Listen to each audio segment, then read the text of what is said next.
So today, so either you are in class or you are at home, okay? We're gonna go over a couple of word problems. After that, please make sure if you are still learning virtually that you submit your attendance on Schoology. If you're in person, you don't have to worry about attendance. After that, everyone, we're gonna go into Edgenuity, our favorite thing in the world. We're gonna watch some instruction, okay? The next one, solving with variables on both sides instruction.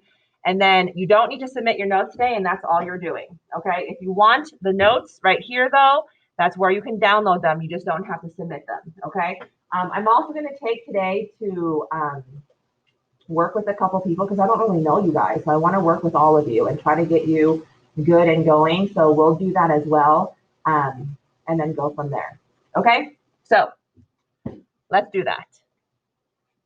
Let's just talk about word problems and how we are going to set it up today, okay?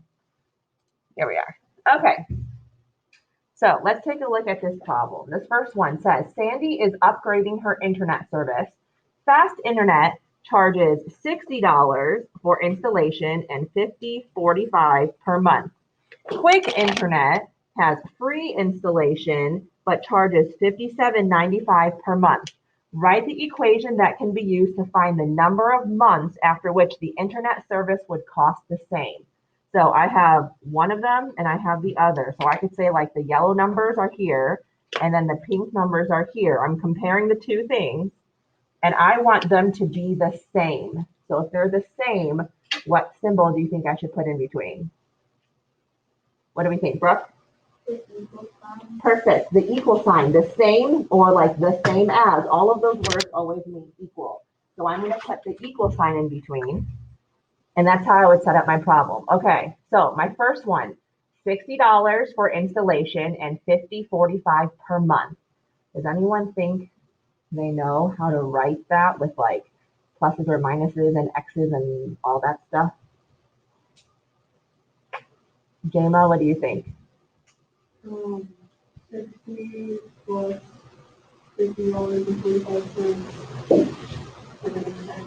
Perfect, exactly, right? It's $60, so you write 60 plus $50.45, so $50.45 per month, so that would be per month is X. So that's how I have it here. Okay, now let's do the next one. I have free installation, so think about how many dollars is free, what number that is, but charges $50.95 per month. So how do I write this side? Taylor?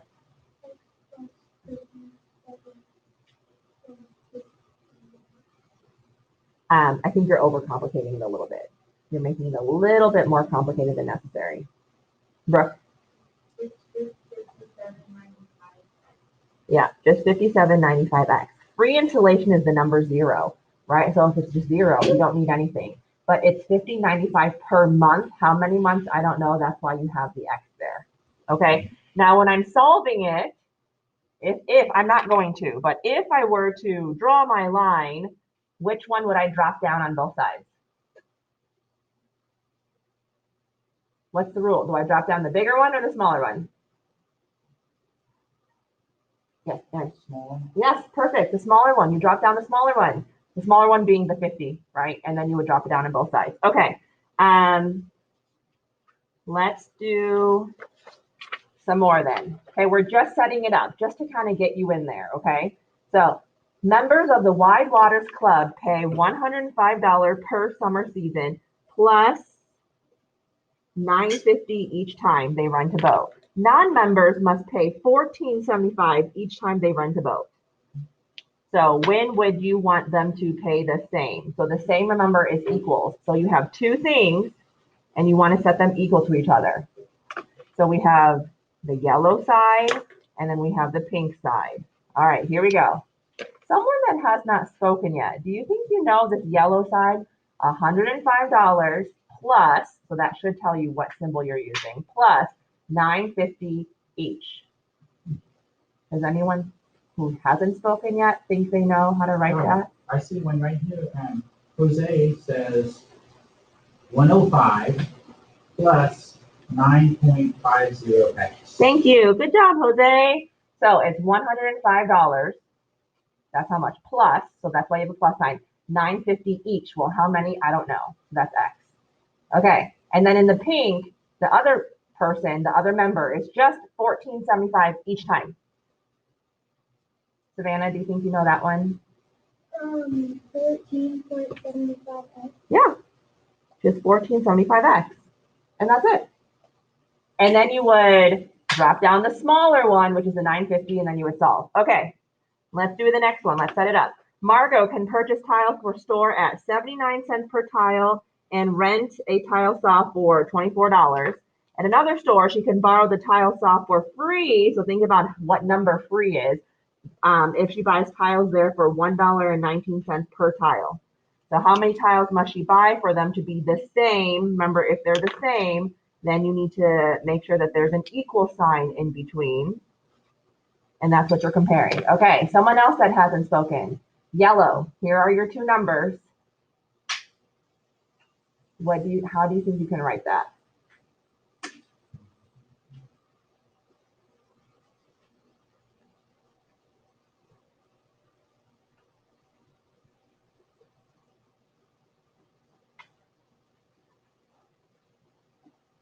Go for it, Kay. 0.79x plus 24. Exactly. Perfect. 0.79x. Why is the x here? Because it's per tile. How many tiles? I don't know. And then the tile saw is just 24. It doesn't say 24 per something. It's just 24. Okay, red. You have free and then 119 per tile. So how do I write that?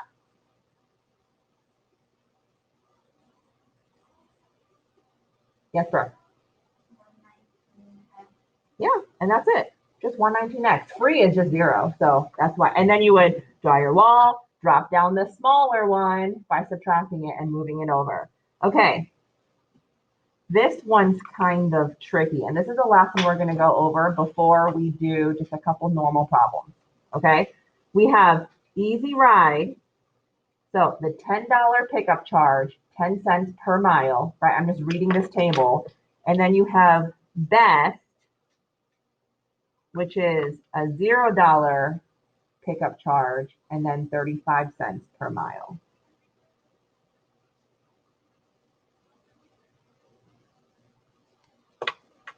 Okay, Brooke, give it a shot. 10 for 0.75 equals 0.35. That's what Jose said as well. Good job, Jose. Good job, Brooke. Yeah, and the 0, you really don't even need a plus 0 because it's just, Okay, and then you would just solve it how we have normally been solving it. Okay, so that's really how we set up equations. Let's go ahead and just practice 2 problems just because I want you to really, really know how to solve these problems, okay? We're getting into something different soon, and I'm afraid that some of us are still kind of iffy, okay? So let's just do 2 problems, all right? So I have 3/4 x minus 18 equals 1/4 x minus 4. So here's my problem. Eesh, it is fractions. So does anyone remember what should I do first to this problem? Because fractions suck. Yes, Karina. Yes, exactly. Thank you. Good job. So let's just cross out that problem. Karina, do you remember how to change this fraction to a decimal? Yes, you divide. So 3/4, like, I don't know. So why don't you just divide? 3 divided by 4. So it's a top number divided by the bottom number. So it's 0.75. So you're changing your problem. You have 0.75x minus 18 equals, okay, 1/4. So divide. 1 divided by 4.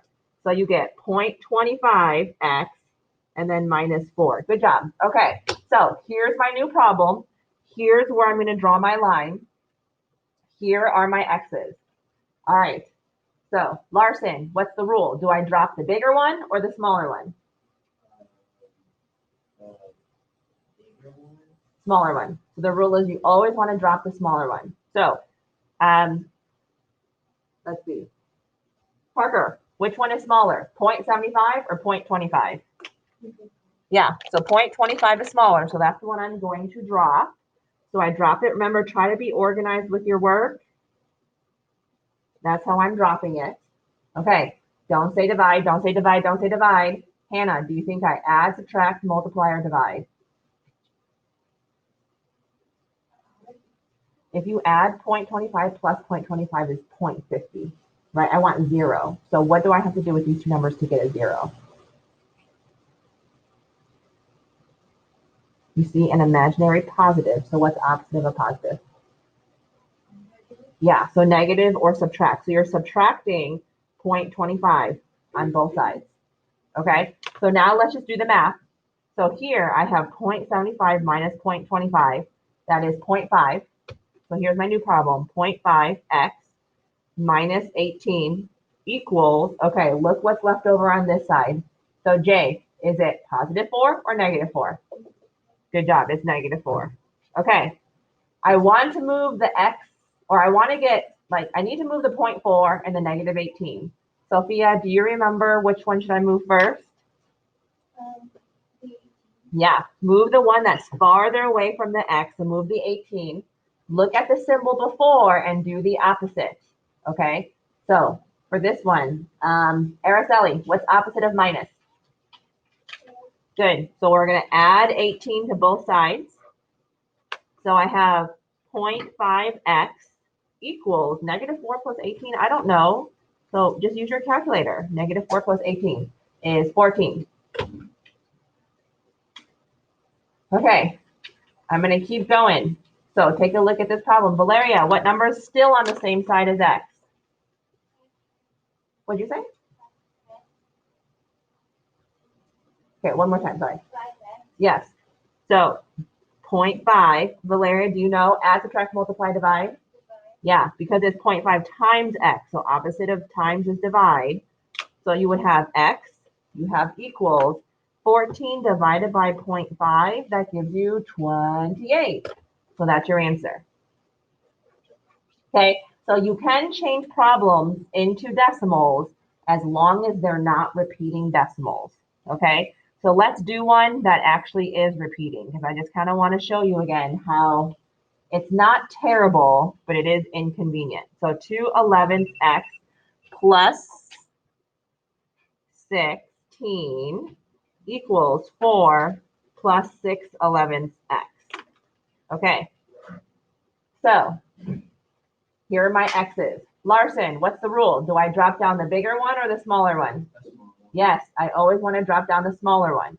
So you don't really need to change these into decimals. I mean, because they have the same denominator. But does anyone just know which one is smaller, 2/11 or 6/11? Brooke? Yeah, because like 2 is smaller than 6. But if you didn't know that, that's okay. Look, 2/11 is 0.18, and then 6/11 is 0.54. So you know that 2/11 is smaller. So that's the one I'm dropping down on both sides. Okay, Hannah, don't say divide. Add, subtract, multiply, or divide. So take a look at the symbol before. There's no symbol before. That means it's positive. So what's opposite of positive?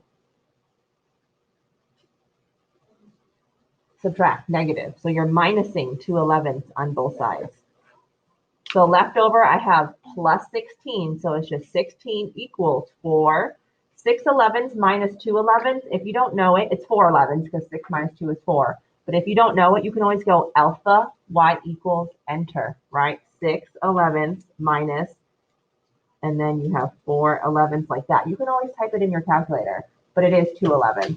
So plus 2/11 because it's a positive.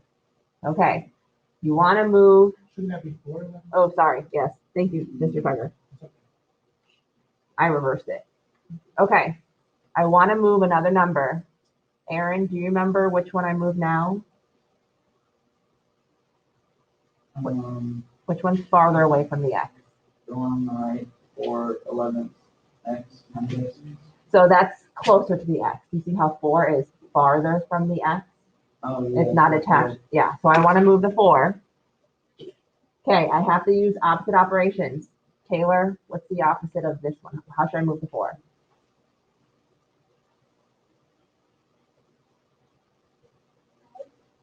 If you divide, 4 divided by 4 is 1. I want 0. There's an imaginary positive here. Yeah, subtract. So I'm going to minus 4 on both sides. Okay, so 16 minus 4 is 12 equals 4/11 x. Parker, what number is still on the side as x? On the side of x? 4/11. Yeah, so that's the one I'm going to move. Okay, Valeria, add, subtract, multiply, divide. Because it's times in between, so opposite of times is divide. So if I type that in, I have 12 divided by alpha y equals 4/11, and that gives us 33. So I have 33 equals x. And that's it. Okay. All right. Ladies and gentlemen, that is it for today. So all we are going to do now is we're going to get onto Edgenuity and watch the instruction. And I'm going to work with some of you. I'm going to do this every day while we can, just so that, I don't know, I can get to know you as well too. Okay. So I'm going to start from the very beginning and then just